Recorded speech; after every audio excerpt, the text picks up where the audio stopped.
Bonsoir à toutes et à tous, très heureux de vous retrouver en ce mardi 20 janvier, c'est Canteloup, c'est Nicolas Canteloup. Bonsoir Nikos, bonsoir à tous. Aujourd'hui mon cher Nicolas, vous vous êtes intéressé à ce nouveau sondage selon lequel 40% des Français pensent qu'il faut éviter de publier des caricatures de Mahomet. Oui, et la question c'est pourquoi cette position? Pourquoi? Alors, on a un début d'explication avec ce deuxième sondage plus détaillé que je vous livre. 96% des Français ne veulent pas trop être égorgés par des djihadistes terroristes pendant leurs heures de travail. D'accord. Bon, ça se comprend. Oui, hein. oui. 98% des Français ne souhaitent pas non plus particulièrement exploser dans un grand magasin pendant les soldes. Ouais. Hein, ça s'entend, hein, Aussi. on est à leur place. Et puis 99% des Français, enfin, n'ont pas particulièrement envie d'avoir leur partie génitale coupée et mangée par un terroriste tchétchène. Ça aussi, on a le même point de vue là-dessus. Globalement, on comprend, hein, je crois qu'on est d'accord. Donc, conclusion, on est tous Charlie, mais pas trop longtemps.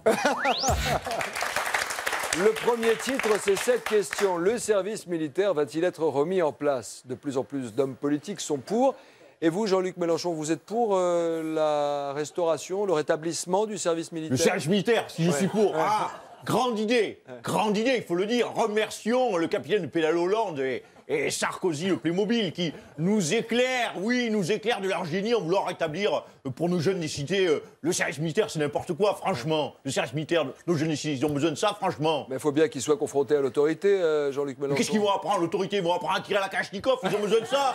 Je demande, hein, franchement, rien que d'évoquer. Et en plus, vous, Adiagas, le bourgeois grec type, là, hein, qui est en train de relayer sur une grande chaîne ce genre d'ânerie, vraiment, ça me débecte, ça me fout en colère. Vous voulez que je vous le dise? Je m'en vais avant d'être désagréable. Ah ben c'est déjà fait.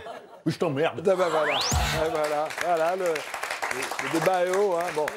Bon, le deuxième titre, c'est une bonne nouvelle. Un homme vit depuis 5 mois avec un cœur artificiel et il va bien.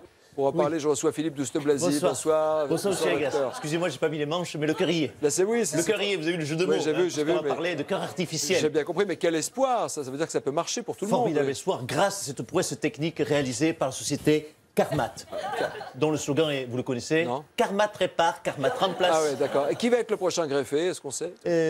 Nicolas Sarkozy. N'importe quoi. Mais c'est pas Pourquoi possible. n'importe quoi? Pourquoi vous me dites n'importe quoi? Parce que c'est pas possible. Il y a Mais pas- non, il y a pas attendez, besoin. chaque fois que je viens sur le plateau, vous me dites tout le temps n'importe quoi. Moi, je fais 7 ans d'études. Vous avez fait quoi, vous, à part faire des castagnettes? Non, mais ça va, n'en faites pas trop non plus. Bon, Mais bref, qu'est-ce que vous alors, avez non. contre moi ce soir? Allez-y, Rien allez-y. rien du tout. Mais je vous prendrai en consultation Donc, Pourquoi la société- Nicolas Sarkozy? Pourquoi Nicolas Sarkozy? Parce que Nicolas Sarkozy, c'est à titre très préventif, on lui posait un cœur artificiel de secours. Oui. Pourquoi? Parce que lorsqu'il va s'apercevoir que François Hollande est à plus de 50% d'opinion favorable dans les sondages, je pense qu'il risque le malaise cardiaque. D'accord, tout s'explique. Merci, docteur. Merci beaucoup. Les hommages aux dessinateurs de Charlie Hebdo continuent d'affluer du monde entier et de plus en plus de gens choisissent le dessin pour s'exprimer. Et François Hollande en sait quelque chose. Regardez. Voilà, monsieur Hollande, c'est un dessin que j'ai fait pour la nouvelle version de Charlie Hebdo. Ça représente la prairie de la liberté d'expression menacée par les nuages noirs de l'obscurantisme. C'est magnifique. Oui, mais ils l'ont refusé, alors je vous l'offre. Vous m'offrez ça. Oui. Oh, c'est dommage, il est tellement beau, il va vous manquer, hein, vous devriez le garder. Oh, quand je pense que Cabu est mort sans le voir. Eh oui, et finalement, tant mieux. Oh, la liberté, ça n'a pas de prix. Ah oui, ça je vous confirme, votre truc, ça n'a pas de prix. Oh, merci. Écoutez, je vais le confier à Manuel Valls, qui lui trouvera une place de choix dans un lieu républicain. François, 6 mètres, ça suffit, non, pour la croûte? Oui, c'est assez profond. Allez, petit dessin, va rejoindre Cabu au paradis. Aïe, l'info politique, c'est ce chiffre historique pour François Hollande. Jamais un président n'avait fait un tel bond dans les sondages, plus 21 points. Et on va en parler avec celle qu'il connaît peut-être le mieux, Ségolène Royal. Bonsoir, madame. Oui, bonsoir, monsieur Oliogos. Les Français apparemment apprécient son combat pour la paix. Oui. Et dire que j'étais Yoko Ono aux côtés de John Lennon et je n'ai rien vu. Décalez-vous un petit peu, madame Royal. Vous Oui, êtes un petit bien peu dans sûr, la vous n'êtes pas dans la lumière lumière. aussi. Voilà, regardez Je la prends la lumière. lumière aussi bien que vous, apparemment. Bon, vous n'aviez pas détecté chez lui sa capacité à s'élever si haut? Non, c'est vrai que, je vais vous dire une confidence, l'image que j'ai de François lorsque nous vivions il y a plus d'une vingtaine d'années dans notre petit 2 pièces modeste à Tulle, c'est celui d'un homme qui était, je me souviens, en Marseille très souvent, avec son slip kangourou, en train accroupi en train de se couper les ongles des pieds dans le bidet. Classe, classe. À me dire, c'est go, qu'est-ce qu'on mange? Et c'est vrai que là, j'ai manqué de lucidité. Je suis passé à côté de quelque chose. Je n'ai pas vu que c'était en fait John Fitzgerald Kennedy. Désolé, madame, désolé pour vous. Merci beaucoup, madame Royal.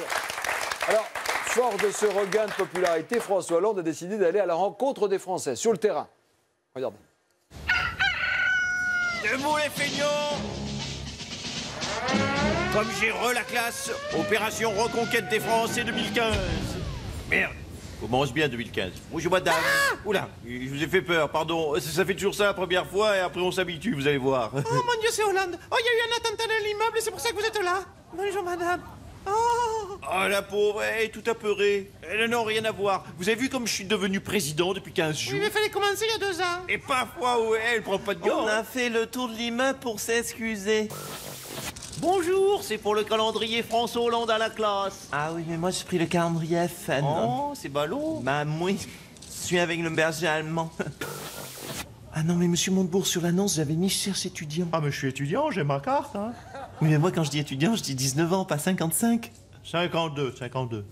Ouais. Salut, je m'appelle Arnaud, j'ai 19 ans et je cherche une piole parce que comme ma mère, elle rentre tard, moi, du coup, il faut que je garde mon petit frère. Je peux rentrer? J'ai froid. Il est fou, Canteloup, dans un instant sur TF1, c'est personne au film terrestre. Bravo Nicolas Canteloup, à demain, même heure, même chaîne. Salut à tous. Merci, à demain.